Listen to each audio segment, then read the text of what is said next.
Welcome to the Saturday edition of The Box Seat. I'm Mark Warwood. There's 8 races at Belmont Park on Saturday. Let's have a look at the likely conditions.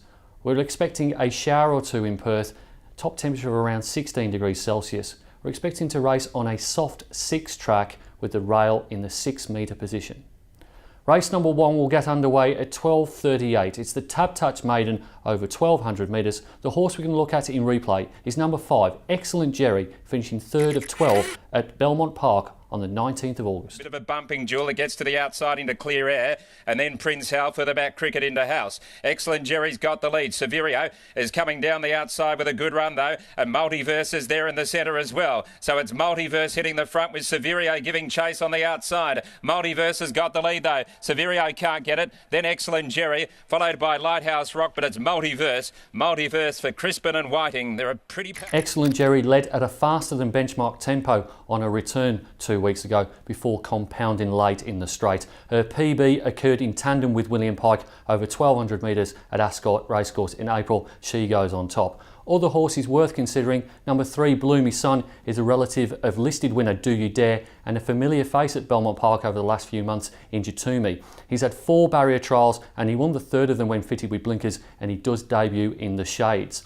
Number 4, Kiora Star, has a well-known full brother, Kiora Kutu, which was 3rd in the Victoria Derby of 2015, won the JRA Trophy at listed level in 2016, and of course started last year's Perth Cup as its favourite. Kiora Kutu has not won below 1400 metres though, and this race is over 1200. Number 8, Scuffy, is 3rd up after her 475-day spell. She wore bar plates in the second of her 2 runs in her first preparation, so clearly she's had some issues, but she's got an inside gate, got blinkers go on, and her 2 recent runs have been sound. Race number 1, on top I've got number 5, Excellent Jerry, from number 8, Scuffy, number 3, BLOOMY'S, and number 4, Kiora Star. Race number 2 at Belmont Park will jump at 1:18. It's the Amelia Park Lodge Handicap over 1400 metres. It's exclusively for 3-year-olds. The horse we're going to look at in replay is number 1, Debilatio, being disappointed at Belmont on the 19th of August. And also Lob City into the straight. Dainsbury under immediate pressure. Turbo Power race to it, but Debilatio's under a hold. Just behind them, the Escort. Rockall Bus trying to come through. Threads of Ivy gone. Lob City down the outside. Turbo Power's got the lead. He has to get busy on Debilatio. It's responding now. On the inside is the Escort coming through. Turbo Power's in front. Debilatio can't get there. The Escort the inside, but Turbo Power.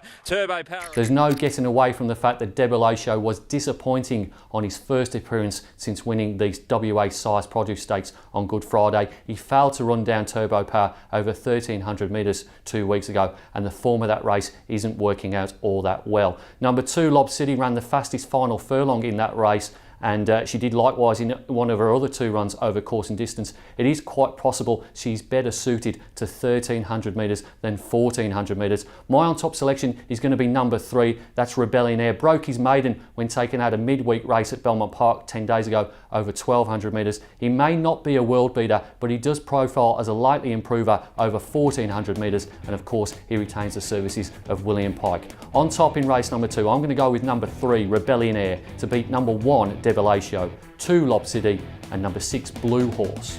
Race number 3 at Belmont Park will jump at 2 minutes to 2. It's the Mum Champagne Handicap over 1000 metres. It's exclusively for 3-year-olds. The replay horse, it's number 2, Epic Grey, from 2 starts ago, finishing 2nd to Saturia over 1000 metres on the 12th of August. Whacked out as hung off coming around the corner, over towards the inside, Longano, followed then by Sayat, and Epic Grey coming to the middle of the track, but Saturia still led them at the 200, shot away from Colour Witness. Whacked out is battling away, and Epic Grey starting to finish hard now. It's Saturia in front, look at Epic Grey, Saturia, Epic Grey, the post coming, Saturia, Epic Grey, Saturia. In that replay we saw Saturia make a successful debut after 2 barrier trial wins when leading all the way from gate 3 over 1000 metres. She meets Epic Grey better at the weights today, but she may find herself wide on the track having drawn barrier number 6. My on top selection is number 2, Epic Grey, held on to be a winning favourite over 1200 metres at Belmont 7 days ago.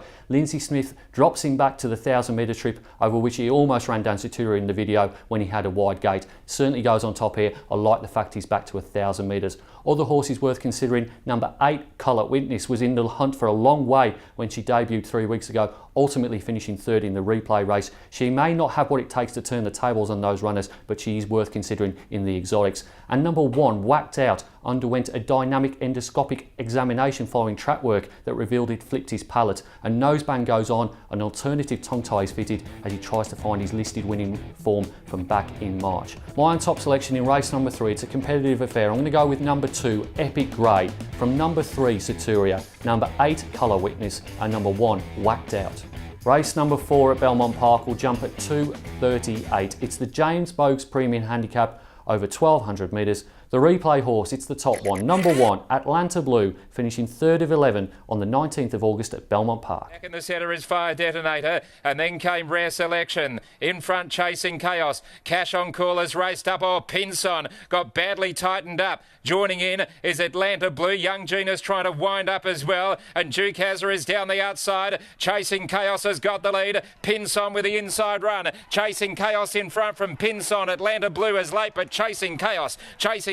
Atlanta Blue recorded the fastest final furlong over 1400 metres at Belmont Park 2 weeks ago, but his best speed ratings have been over 1200 metres, so the drop packing trip is a good thing. He rated really well when winning over course and distance in June.